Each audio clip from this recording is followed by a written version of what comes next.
아브라함과 다윗의 자손 예수 그리스도의 계보라. 아브라함은 이삭을 낳고 이삭은 야곱을 낳고 야곱은 유다와 그의 형제를 낳고 유다는 다말에게서 베레스와 세라를 낳고 베레스는 헤스론을 낳고 헤스론은 람을 낳고 람은 아비나답을 낳고 아비나답은 나손을 낳고 나손은 살몬을 낳고 살몬은 라합에게서 보아스를 낳고 보아스는 룻에게서 오벳을 낳고 오벳은 이새를 낳고 이셋은 다윗 왕을 낳으니라. 다윗은 우리아의 아내에게서 솔로몬을 낳고 솔로몬은 르호보암을 낳고 르호보암은 아비야를 낳고 아비야는 아사를 낳고 아사는 여호사밧을 낳고 여호사밧은 요람을 낳고 요람은 우시아를 낳고 우시아는 요담을 낳고 요담은 아하스를 낳고 아하스는 히스기야를 낳고 히스기야는 므낫세를 낳고 므낫세는 아몬을 낳고 아몬은 요시야를 낳고 바벨론으로 사로잡혀 갈 때 요시아는 요고냐와 그의 형제들을 낳으니라. 바벨론으로 사로잡혀 간 후에 여리야는 스알디엘을 낳고 스알디엘은 수룹바벨을 낳고 스룹바벨은 아비웃을 낳고 아비웃은 엘리야김을 낳고 엘리야김은 아소르를 낳고 아소르는 사독을 낳고 사독은 아킴을 낳고 아킴은 엘리웃을 낳고 엘리웃은 엘르하사를 낳고 엘르하사는 mat단을 낳고 mat단은 야곱을 낳고 야곱은 마리아의 남편 요셉을 낳았으니 마리아에게서 그리스도라 칭하는 예수가 나시니라. 같이요. 그런즉 모든 대수가 아브라함부터 다윗까지 14대요 다윗부터 바벨론으로 사로잡혀 갈 때까지 14대요 바벨론으로 사로잡혀 간 후부터 그리스도까지 14대더라. 아멘. 네, 좋은 저녁입니다. 마태복음 우리 지난 주간에 우리 했는데 이번 주간에 계속 연결해서 이어서 하겠습니다. 지난 주간에 마태복음이 담겨 있는 복음의 성격, 복음의 성품, 복음의 어떤 핵심 몇 가지의 이야기를 했죠. 마태복음은 왕의 복음이다 그렇게 이야기를 했어요. 예수 그리스도의 왕 되심을 선포하는 것. 그래서 왕의 복음이다. 또 혹은 메시아 복음이다 그런 이야기를 했습니다. 왜냐하면 구약 성경에서 예언한 그 말씀을 신약 성경에서 그대로 받아서 인용한 것이 다른 성경보다도 월등하게 차이가 나도록 많이 인용을 했어요. 65번이나 인용을 했기 때문에 그래서 메시아 복음이다 뭐 이렇게 이야기를 하고 합니다. 또 마태복음에는 배척하는 것들, 복음을 배척하고 예수님을 배척하는 일들이 성경에 곳곳에 기록되어 있어요. 그래서 마태복음은 배척의 복음이다 그렇게 이야기를 하기도 합니다. 또 마태복음 24장 25장처럼 재림에 관한 이야기를 상당히 많이 기록하고 있어요. 그래서 재림의 복음이다 라고 이야기를 하고 있습니다. 자, 그래서 오늘 이제 그런 복음을 가지고 오늘 말씀을 좀 생각해 보려고 합니다.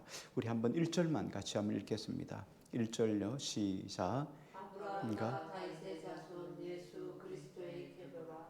예, 우리가 마태복음 1장을 읽으면 사람들이 구약은 참 재미없어 사서 재미없다는 인식을 가지고 있기 때문에 신약 성경부터 성경을 딱 읽는데 신약 성경 1장부터 딱 콱 막혀버립니다. 족보 이야기가 나오니까 그 족보 이야기 한 1장도 안 넘어가가지고 사람들이 아주 재미없는 성경 이렇게 인식을 하게 됩니다. 근데 이 마태복음 1장은 예수님의 족보, 예수님의 탄생에 관한 이야기를 구약 성경부터 쭉 설명해 주고 있어요. 그래서 1절은 그 족보를 우리가 결론적으로 간추려서 이야기를 하는데 1절에 이렇게 이야기를 합니다. 아브라함과 다윗의 자손으로 오신 예수 그리스도의 족보니라.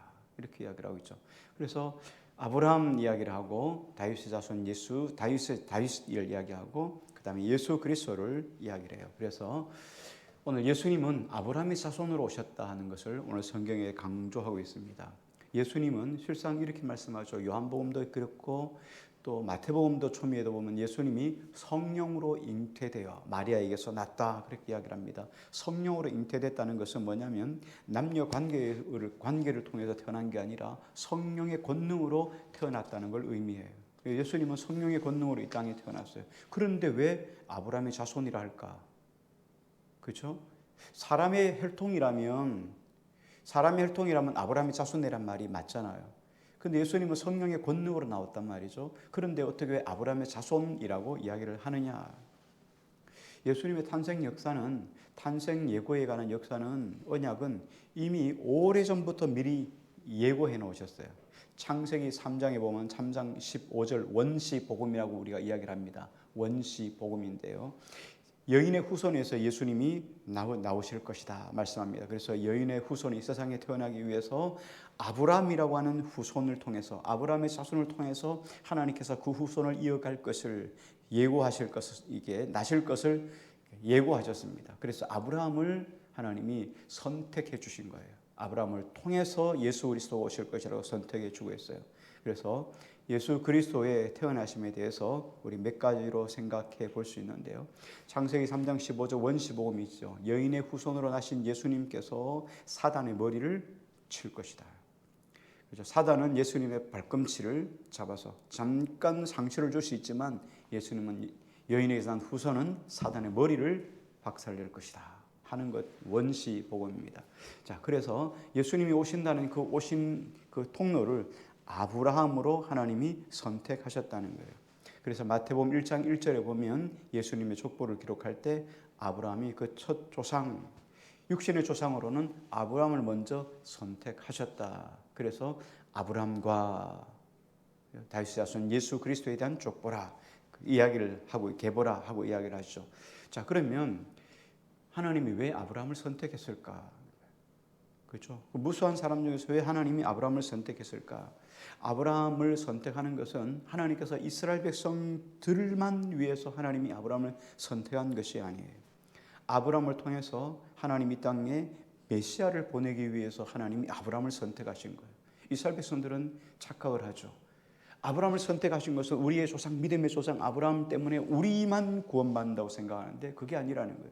하나님이 아브라함을 선택한 것은 이스라엘 백성들을 구원하기 목적이 아니고 예수 그리스도를 이 땅에 보내시기 위한 목적으로 아브라함을 선택한 거예요. 그걸 모르니까 아브라함이 자기들만의 조상이라고 해요. 계보로 올라가면 자기들만의 조상이거든요.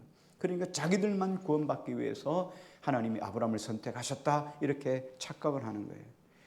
하나님이 아브라함에게 이렇게 이야기를 했죠. 아브라함에게 내 자손, 이러죠. 내 자손이라고 이야기를 했는데, 그렇죠? 창세기에 보면 하나님이 아브라함을 선택할 때 내 자손을 통하여서 이렇게 이야기할 때 내 자손은 여러 사람을 이야기하는 게 아니에요. 한 사람을 이야기하는데 우리 갈라디아서 말씀을 한번 좀 잠깐 찾아볼까요? 갈라디아서 3장 16절을 한번 볼게요. 갈라디아서 3장 16절입니다. 갈라디아서 3장 16절입니다. 같이 읽을게요. 시작. 이 약속은 아브라함과 그 자손에게 말씀하신 것인데 여럿을 가리켜 그 자손들이라 하지 아니하시고 오직 하나를 가리켜 내 자손이라 하셨으니 곧 그리스도라고 그리스도시다 이렇게 말씀하셨죠. 여기 보면 하나님이 아브라함에게 약속하셨을 때 내 자손들이라고 이야기했어요. 그래서 내 자손들 하면은 이스라엘 백성 전체가 들어가는데 하나님이 내 자손들이라고 이야기하지 않고 내 자손이라고 이야기했단 말이에요. 내 자손은 곧 하나를 이야기하죠. 여기서 그리스도를 이야기했다. 그래서 하나님이 아브라함을 통해서 예수 그리스도가 오게 하신 것은 하나님의 섭리예요. 자, 그러면 한번 보십시다. 아브라함을 하나님 어떻게 선택했습니까? 아브라함을 선택한 게 오늘 우리를 선택한 것과 동일해요. 아브라함을 보십시오. 아브라함이 어떻게 해요? 믿음의 사람이었어요? 아니었죠. 아브라함이 저 갈대아 지역에, 갈대아는 그 당시에 바벨론이 있기 전에 지역을 우리 갈대아라고 이야기를 합니다. 그 갈대아 땅에 우르라고 하는 곳에서 살고 있었는데 그 우르 땅에 살고 있는 사람들이 전부 다 우상을 섬겼던 사람이에요. 그때는 하나님의 곳에 있지 않았어요. 하나님의 곳에 들어가지 않았어요. 그래서 전부 다 우상을 섬겼어요. 각각의 우상이 있었단 말이에요. 그런데 그 우상을 섬기는 집 사람이 누구냐면 아브라함의 아버지 데라예요. 그래서 우상에 보면 여기 불교 용품사 이래가지고 불상도 갖다 놓고 뭐 굿도 갖다 놓고 다 팔잖아요. 이게 그런 우상 장사하던 사람이 아브라함의 아버지란 말이에요. 그런데 하나님이 그런 집안에 우상 섬기는 집안의 아들을 아브라함을 선택했어요. 그리고 내가 지시할 땅으로 가라는 거예요. 내 본토 아비 집을 떠나 내가 지시할 땅으로 가라. 하나님이 선택하셨어요. 자, 그러니까 하나님이 우리를 선택하신 것도 동일해요. 하나님이 아브라함이 아직 죄인 되었을 때 불러주셨단 말이에요. 우리도 마찬가지. 우리가 죄인이었을 때 하나님이 우리를 위하여 죽으셨어요. 그래서 우리를 불러주셨어요. 그럼 우리가 주님 앞에 나올 때 뭐 우리가 잘한 것이 뭐 있냐? 하나도 없어요. 우리는 죄인이었을 때 하나님 우리를 불러주셨다는 거예요. 그러니까 하나님이 왜 우리를 불러주셨냐? 이러면 하나님의 작정이에요. 근데 우리는 자꾸만 이렇게 이야기를 하는 거죠. 하나님이 저 사람을 부르신 이유가 있다. 저 사람 부르신 이유가 여러 가지 이유를 대는 거예요. 똑똑해서, 잘 배워서, 공부 많이 해서, 돈 많아서, 학벌 좋아서, 줄이 좋아서, 권력이 있어서. 다 씨나라 까먹는 소리예요. 아무것도 아니에요. 하나님 우리를 부르신 건 하나님의 작정이에요. 아무도 몰라요. 돈요? 돈 많은 사람 불렀으면 하나님께서 이건희 씨나 이런 사람을 불렀죠. 그렇죠? 이재용 삼성 그룹 이재용 씨 이런 사람을 불렀죠. 그게 아니잖아요. 권력 많은 사람 하나님 대통령을 불러야 되는 거죠. 그게 아니잖아요. 하나님이 세상에서 어떻게 합니까? 지혜 있는 자를 부끄럽게 하시려고 무식한 자를 들어 쓰시는 거예요. 하나님이 부자를 쓰시지 않고 가난한 자를 들어 부자를 부끄럽게 하는 거예요. 무식한 자를 들어서 유식한 자를 부끄럽게 하는 거예요. 그러므로 하나님께서는 어떻게 자기 자랑을 하나도 하지 않게 하시려고 우리를 부르시는 거예요. 그러니까 내게 뭔가 있다라고 생각하는 사람은 하나님 안 씁니다. 한번 늘상 말씀을 드리죠. 하나님 앞에서 못은 밟고 쓸 수 있지만 교만하면 밟을 수가 없어요. 교만 들어오면요 안 바뀝니다. 교만을 어떻게 알아요? 제가 교만한지 어떻게 알아요? 교만은 하나님의 은혜가 더 충만하게 젖어져야 돼요. 마치 겨울에 말이죠. 생강을 팍팍 썰어가지고 꿀에다 확 제개서 생강차를 만들듯이 말이죠. 푹 제개져서 생강맛이 사라지고 그 안에 꿀이란 특성이 들어가서 성질이 바뀌어져야 돼요. 우리라고 하는 죄인이란 신명이 하나님의 은혜가 들어가서 우리가 사라지고 하나님이 우리 속에 나타나는 거예요. 그래야 이 교만이 없어져요. 그래서 하나님 우리가 자랑할 것이 아무것도 없게 하신다는 거예요. 아브라함 하나님이 선택하시니까 아브라함 내놓을 것이 하나도 없어요. 왜? 우상 장사하던 집에 이삭을 주실 수밖에 없는 이유가 뭐예요? 이삭을 통해서 누가 와야 돼요? 메시아고 예수 그리스도가 오셔야 된단 말이죠. 아브라함이 뭘 믿었어요? 이걸 믿은 거예요. 하나님이 나를 통하여 나를 선택하신 이유는 하나님께서 나에게 후손을 주셔서 후손이 후손을 낳고 후손이 후손을 낳고 그래서 장차 누가 오신다고요? 메시아가 온다는 거예요. 예수 그리스도가 오신다는 거예요. 그걸 아브라함이 어떻게 해요? 믿었다는 거예요. 자, 그러니까 아브라함이 이걸 믿고 나니까 여러분 어떤 마음이 들어요? 자, 어느 날 갑자기 하나님께 창세기 22장에 하나님이 이렇게 말씀하셨어요. 아브라함아, 내가 내 사랑하는 독자 아들 이삭을 하나님이 지시한 곳에 가서 번제로 드리라 이렇게 말씀을 했단 말이에요. 자, 그러니까 아브라함이 어떻게 합니까? 아브라함이 그냥 가차 없이 데리고 가는 거예요. 그냥 그 번제에 쓸 나무 이삭이 죽이고 그리고 칼을 들고 그렇게 가는 거예요. 칼을 들고 올라가요. 그리고는 어떻게 합니까? 죽이려고 하는 거예요. 번제로 드리려고 하는 거예요. 왜? 왜 그렇게 했어요? 아브라함이 뭘 믿었어요? 나를 통하여서 메시아가 오려면 자녀가 있어야 하잖아요. 그렇죠? 씨에 대한 약속이 있잖아요. 내 씨 하나님께서 예수 그리스도 오시기 위해서는 하나님께서 내 아들을 주셔야 된단 말이에요. 근데 아들을 지금 위해서 하나님께서 바치라 이런 말은 뭐예요? 바치라 이 말은 하나님이 죽인다는 말은 바친다는 건 죽는다는 거잖아요. 그러니까 아브라함이 뭘 믿어요? 죽였다가 다시 살릴 것을 믿는 거예요. 그러니까 가차없이 믿는 거예요. 그 아브라함이 죽이는 장면을 그 성화로 그린 그림들이 몇 장이 있어요. 그 그림들을 보면은 그 상황을 이렇게 묘사해 놓은 그림들이 있어요. 한번 우리가 함께 나눴으면 좀 좋을 것 같아요. 다음번에 한번 제가 찾아보고 나눌게요. 그 멋있는 그림이에요. 그냥 가차없이 그냥 하나의 그 주저함도 없이 죽이려고 하는 거예요. 왜? 나를 통하여 예수 그리스도가 오시기 위해서는 이 아들을 하나님이 다시 죽였다가 취하였다가 다시 살리실 것을 믿는다는 거예요. 그래서 하나님이 그 아브라함의 믿음을 뭐로 여기는 거예요? 의로 여기셨다는 거예요. 다른 거 없어요. 이거 하나 믿는 거 가지고 하나님이 너 아브라함 하나님께 믿음의 의를 가졌다. 그래서 하나님이 그에게 믿음의 조상이라고 하나님이 일컬음을 받게 하는 거예요. 그러므로 아브라함이 있는 믿음은 뭐냐면 메시아에 대한 믿음이에요. 메시아에 대한 믿음을 가지니까 이삭에 대한 믿음도 확실하게 가질 수 있는 거죠. 그래서 이 아브라함의 믿음은 이 이삭의 믿음에만 국한된 게 아니라 더 넘어가서 저 멀리 있는 누굴 봐요? 메시아를 바라보는 거예요. 하나님은 우리에게 뭘 바라보기를 원하냐면 하나님은 우리 앞에 놓여진 일들 이것만 바라보는 게 아니라 이걸 통해서 하나님이 먼 미래에 주실 하나님의 나라가 확장되어지는 그 하나님의 비전, 그 꿈을 우리가 보기를 원하는 거예요. 그걸 보시면서 하나님의 믿음의 의로 여기셨다 이거예요. 우리 자녀들만 보는 게 아니라 자녀들을 통하여 또 다른 세계가 연결되어지는 과정에 있는 징검다리로 하나님 보시기를 원하는 거예요. 너가 잘 돼야지만 그 뒤에 사람이 더 잘 될 수 있으니까 그 길을 열어가는 하나님의 통로로 자녀를 쓰기를 원하고 내가 기도하기를 원하는 거예요. 이런 아브라함이 있으니까 하나님이 그의 믿음을 의로 여기셨다. 그래서 하나님이 아브라함을 하나님이 쓰시는 거예요. 그래서 아브라함의 자손, 아브라함과 다윗의 자손 예수 그리스도 이렇게 말씀하신 거죠. 또 하나님께서 또 세 번째 하나님께서 아브라함을 선택하신 중요한 이유는 아브라함을 육적인 자손인 이스라엘 백성들만을 위해서 하나님이 아브라함을 불러주신 거 아니에요. 하나님께서 우리 모두를 하나님의 백성으로 삼으시려고 우리를 불러주셨다는 거예요. 그리고 그 가운데 메시아를 탄생시키려고 아브라함을 불러주셨다는 거예요. 자, 그게 예표지요. 구약에 보면, 구약을 우리 여기 보면 성경을 쭉 읽을 때 보면 성경의 메시지를 쭉 볼 때 성경을 보는 관점이 여러 가지가 있어요. 늘 말씀을 드리는데 예수 그리스도에게 초점이 맞춰지는 걸 가지고 우리는 구속사라고 이야기를 합니다. 후속사. 그 다음에 하나님의 나라, 다시 재림하시는 하나님의 나라의 관점을 바라보면 하나님의 나라라는 관점으로 쭉 성경을 볼 수가 있어요. 그 다음에 메시아 예수 그리스도를 통해서 쭉 보는 걸 가지고 구속사적인 관점이라고 해요. 성경을 그렇게 해석하는 거예요. 자, 마찬가지죠. 우리가 구약의 모든 제사 제도, 자, 이게 다 뭘 예표하죠?